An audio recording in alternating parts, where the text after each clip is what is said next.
బ్రిడ్జిని మేము పరిశీలించాం, పని ఆగిపోయింది. ఆ క్రేన్ పెట్టి అంతకుముందు నిర్మించినటువంటి కొంత భాగాన్ని తీసి పక్కన పెట్టారు.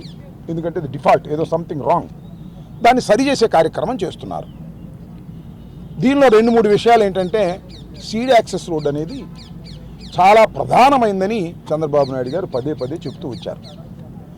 నారాయణ గారు ఆయన అధికారంలోకి వచ్చిన తర్వాత, ఈ ప్రభుత్వ పాలన ప్రారంభమైన తర్వాత ఆయన ఏం చెప్పాడంటే, ఈ సీడ్ యాక్సెస్ రోడ్డుని తీసుకువెళ్ళి మణిపాల్ దగ్గర హైవేకి కనెక్ట్ చేస్తాం, ఒక పెద్ద ఫ్లైఓవర్ వేసి అని ఆయన చెప్పాడు. తీసుకొచ్చి ఇక్కడ కలుపుతున్నారు. సరే, వాళ్ళ ఉద్దేశం ఏంటో మనకు తెలియదు. అక్కడి నుంచి ఇంకెళ్ళడానికి వీలు లేదు, కొండ అదంతా. ఆ భాగం అంతా కూడా చాలా రద్దీగా ఉండే ఒక కిక్కిరిసిన ప్రదేశానికి తీసుకొచ్చి కలుపుతున్నారు. ఇది తప్పేమోననేది మా అభిప్రాయం. మరి వాళ్ళ బుర్రలో ఏముందో చెప్పండి, మాకేం అభ్యంతరం లేదు.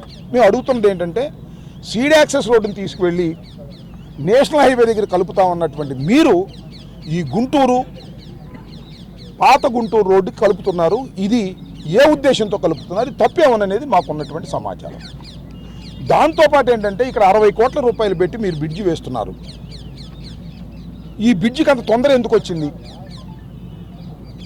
ఆ పక్కన గుంటూరు ఛానల్ ఉంది, ఆ పైన దాటితే కొండవీటి వాగుంది. సీడ్ యాక్సెస్ రోడ్డు ఆ 2 దాటుకు రావాలి, అవి పూర్తి కాలేదు. దీన్ని పూర్తి చేసే ప్రయత్నం చేస్తున్నారు. దేనికోసం చేస్తున్నారు? 60 కోట్లు తొందరగా పూర్తి చేసి దానిలో బిల్లులు చేసి కమిషన్ కోసం చేస్తున్నారు అనేటువంటిది మాకున్నటువంటి అభిప్రాయం. దానిలో ఏ విధమైన సందేహం లేదు. అమరావతి ఇస్ ఎ క్యాపిటల్ అన్నారు, దాన్ని ఏమన్నారు, గ్రీన్ ఫీల్డ్ సిటీ, సింగపూర్లో లాగా.